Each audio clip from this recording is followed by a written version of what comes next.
موجود خيار تاني، اوبشن تاني، يبقى معنى كده مصيبه سودة ان انت مخير تتجوز امك او اختك او تتجوز واحده متجوزه لو انت عايز. يعني دي كارثه من كوارث الزمن.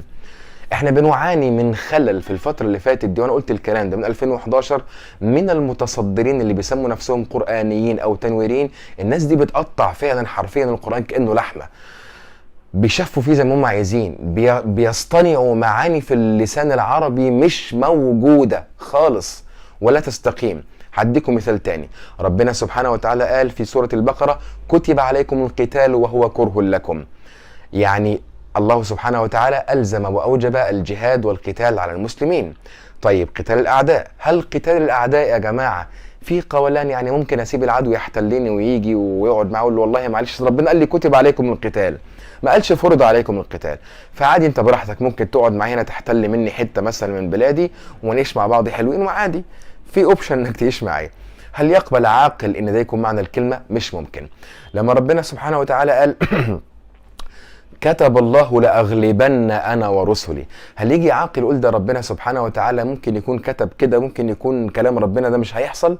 اللي ربنا كتبه ده ممكن يكون هلس كذب، تعالى الله عن ذلك علوا كبيرا، ممكن يحصل وممكن ما يحصلش. لما تتصفح تقريبا أكثر من حوالي ربما 20 موضع أظن فيها كلمة الكتابة في القرآن التي تأتي بمعنى الفرض والتقدير، تلاقي معناها واضح على الإلزام، مفيش فيها لعب. لما ربنا سبحانه وتعالى في سورة المائدة وكتبنا عليهم، في مشكلة خالص. يعني قضية ان الصيام ركن من أركان الإسلام الراجل بينفيها تماما. ثالث حاجة، لقيت الراجل لما جه يتكلم عن حديث النبي صلى الله عليه وسلم بني الإسلام على 5، فطبعا ده بيقول لك من أركان الحديث وصوم رمضان، فلو هو اعترف بصحة الحديث هينقض الكلام بتاعه، فقال لك ايه؟ والحديث ده كمان مش صحيح. يعني ده نقلوا ناس كتير والاحاديث دي مكتوبة من زمان، فيكون حد حط كلمة كده ولا كده ومش عارف ايه وبتاع، فالكلام ده كله غلط. ادي مجمل اللي انا وقعت عليه. خلوني بقى هتكلم مع حضراتكم في دقائق على عجالة تفصيل الكلام دوت ورد عليه. اولا، هل معنى كلمة كتب عليكم الصيام التي في القرآن الكريم ان الصوم او ان الصيام ليس بفرض وانما هو حاجة اختيارية؟ علشان تعرفوا يا شباب مدلول اي لفظ في اي لغه من اللغات حول العالم بتعملوا ايه؟ بتروح رايح جري على علماء اللغه او علماء اللسان دوت، فاتح القواميس بتاعتهم والمعاجم بتاعتهم، بتطلع الكلمه اللي انت حابب تعرف معناها، بتدور على معناها، بتقراه، بتفهمه، بتعرف مدلول الكلمه دي في اللسان ده ايه. انا علشان اعرف مدلول كلمه الكتابه او كتب او كتب في اللغه العربيه في اللسان العربي عملت ايه؟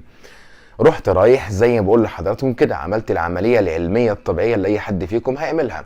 رحت رايح فاتح القواميس والمعاجم بتاعه اللسان العربي اللي ربنا سبحانه وتعالى انزل القران بلسانهم، يعني معاني الالفاظ اللي موجوده دي حسب ما العرب بتفهمها يبقى هو ده القران.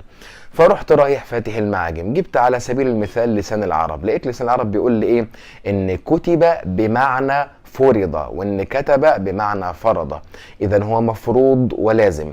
وراح في لسان العرب على طول جاب اصرخ واصرح مثال يدل به على كلمه معنى كلمه فرض، عفوا معنى كلمه كتب او كتب هي الفرضيه والالزام. راح جايب لي الايه: يا ايها الذين امنوا كتب عليكم الصيام كما كتب على الذين من قبلكم. قلت طب خلاص ندور في معجم تاني برضو زي بعضه. رحت رايح لمعجم كبير جدا من اكبر واعتق المعاجم في لسان العرب، حاجه اسمه القاموس المحيط، القاموس المحيط لفيروزابادي. فتحت فيه لقيته بيقول ان ماده الكتابه ديت تدل على الفرضيه، تدل على الفرضيه. لما ربنا سبحانه وتعالى قال في القرآن: والمحصنات من النساء إلا ما ملكت أيمانكم كتاب الله عليكم، يعني فرض الله عليكم وإلزام الله لكم. طيب تعالوا يلا نتصفح مع بعض مادة الكتابة في القرآن الكريم ونشوف هل يليق ان احنا نخليها مش ملزمة، يعني شوية هنا وشوية هنا، شوية علي وشوية عليك، ممكن ومش ممكن، ولا هي بتدل على الإلزام والتقدير والحسم؟ يلا. أول مادة تقريبا أو أول لفظ ورد فيه الكتابة في القرآن ربنا سبحانه وتعالى قال: يا أيها الذين آمنوا، قبل آيات الصوم على طول: كتب عليكم القصاص في القتلى. يعني إيه؟ لما حد يروح يقتل حد متعمد فتثبت عليه الجريمة والجناية فلا بد أن يقتص منه، يعني من حق المجني عليهم إن هم يقتصوا منه. هل يا ترى تفهموا لما تقروا القرآن يا شباب ان معنى كتب هنا يعني ممكن نقتص منك، او ممكن نروح للقاتل يقول صباح الخير انا قتلت لكم فلان والجريمة ثابتة عليا، بس والله ربنا لما قال كتب عليكم القصاص يعني مش ملزمة قوي. على فكرة هديكم الدية وما لكمش عندي حاجة، ولا أقول لكم حاجة مش هديكم حاجة خالص. هل في عقل يقبل ان يكون ده معنى كلمة كتب عليكم القصاص؟ طيب لما ربنا سبحانه وتعالى بيقول حرمت عليكم امهاتكم وبناتكم واخواتكم وعماتكم في سورة النساء، بيعدد المحرمات لحد ما انتهى والمحصنات من النساء، يعني دي من المحرمات، تحريم الام والاخت والمرأة المتزوجة، المحصنات يعني المتزوجات، بيعدد اصناف النساء المحرمة. هل التعديد ده او هل الاصناف دي فيها قولان، يعني ممكن اتجوز امي ممكن لا؟ ربنا قال بعديها وبعد الاصناف دي كلها كتاب الله عليكم، يعني ده فرض ربنا عليكم. فلو احنا خدنا ان مادة الكتاب او كتاب تدل على عدم الالزام او وجود خيار تاني، اوبشن تاني، يبقى معنى